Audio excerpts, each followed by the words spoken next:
जादुई चारपाई। एक गांव में रामू नाम का एक चारपाई बुनने वाला रहता था। रामू ने चारपाई बुनना अपने पिताजी से सीखा था।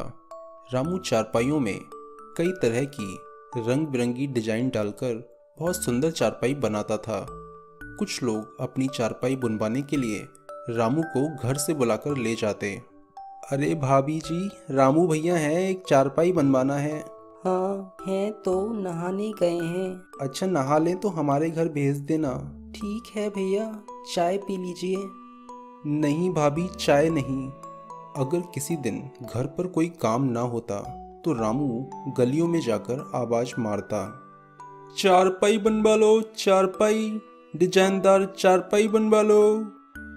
एक दो चारपाई भी अगर दिन में बन जाती तो रामू का खर्चा निकल जाता।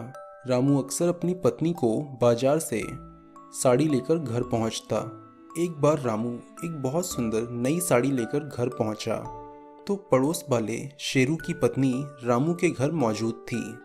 शेरू की पत्नी को रामू की पत्नी से बहुत जलन होती है। शेरू की पत्नी गुस्से में अपने घर पहुंचती है।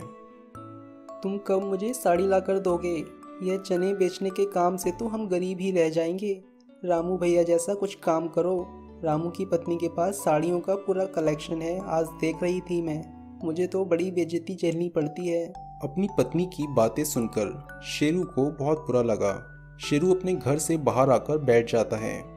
इस रामू की वजह से तो मेरा जीना मुश्किल होता जा रहा है। खटिया बुनना तो मुझे नहीं आता, लेकिन खटिया बेच तो सकता ही हूँ। अगले दिन शेरू चुपके से अपनी पत्नी के गहने बेच देता है और उनके बदले 4-5 चारपाई खरीदता है। शेरू अपने सर पर चारपाई रखकर गली गली बेचने जाता।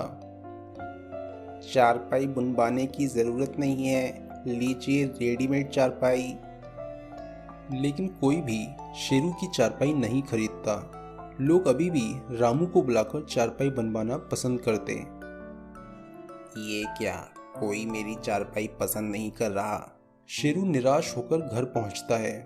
क्या तुमने मेरे गहने चुराए? शेरू की पत्नी शेरू की पिटाई करके उसे घर से बाहर निकाल देती है। ये सब रामू की वजह से हो रहा है।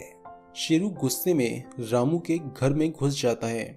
रामू और उसकी पत्नी सो रहे होते हैं। शेरू उस कमरे में जाता है जिसमें रामू का चारपाई बुनने का सामान रखा होता है और पूरा सामान जलाकर राख कर देता है। अगले दिन रामू और रामू की पत्नी सोकर उठते हैं तो देखते हैं कि बुनाई का पूरा सामान जल चुका है। रामू और उसकी पत्नी को बहुत दुख होता है। रामू अपने पिताजी की फोटो के सामने रोने लगता है। तभी रामू के पिताजी की आत्मा प्रकट होती है। बेटा, कठिन परिस्थितियों में रोना नहीं चाहिए, हिम्मत से काम लो। रामू के पिताजी की आत्मा रामू को एक खटिया देते हुए कहती है, इस खटिया में मेरी आत्मा का वास है। तुम्हें जैसा भी खटिया बनाना हो, बस तुम इस खटिया के ऊपर दूसरी खटिया रख देना। दूसरी चारपाई भी बिल्कुल इसके जैसी हो जाएगी। ऐसा कहकर रामू के पिता का भूत खटिया में घुस जाता है। अपने पिता द्वारा दी गई खटिया के द्वारा रामू एक दिन में 10-10 खटिया बुन देता। रामू अपने पिता द्वारा दी गई खटिया के ऊपर कस्टमर की खटिया रखता और खटिया बनकर तैयार हो जाती। शेरू यह सब देख लेता है। एक दिन जब रामू अपनी ससुराल चला जाता है तो शेरू रामू के घर में घुस जाता है और डंडा मार मार कर खटिया तोड़ने लगता है। खटिया में रामू के पिताजी का भूत जाग जाता है।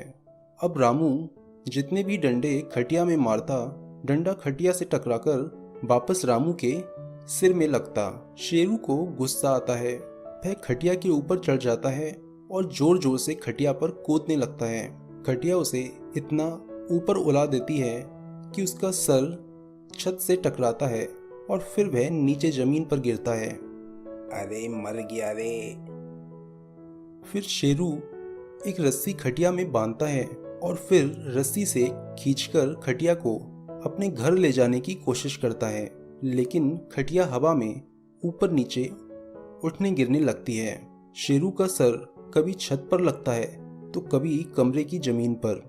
तभी रामू और रामू की पत्नी वहां आ जाते हैं और शेरू को अपने घर में देखकर सब कुछ समझ जाते हैं। शेरू, हम तुम्हें कितना अच्छा आदमी समझते थे और तुमने हमारी चारपाई बुनने का सामान जलाया और अब हमारी चारपाई चुराने आ गए।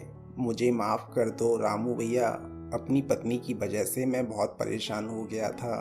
तभी शेरू की पत्नी भी वहां आती है और रामू की पत्नी से माफ़ी मांगती है। माफ़ कर दीजिए हमें, आपकी प्रगति देखकर हमें बहुत जलन होने लगी। यह सब मेरी गलती के कारण ही हुआ है। अगर तुम्हें चारपाई का काम ही करना है तो मैं तुम्हें चारपाई बुनना सिखाऊंगा। कल से तुम रोजाना 2 घंटे के लिए मेरे घर पर आना। दोस्तों, अगर आपको ये कहानी पसंद आई तो हमारे चैनल जोजो टीवी कहानियाँ को सब्सक्राइब करना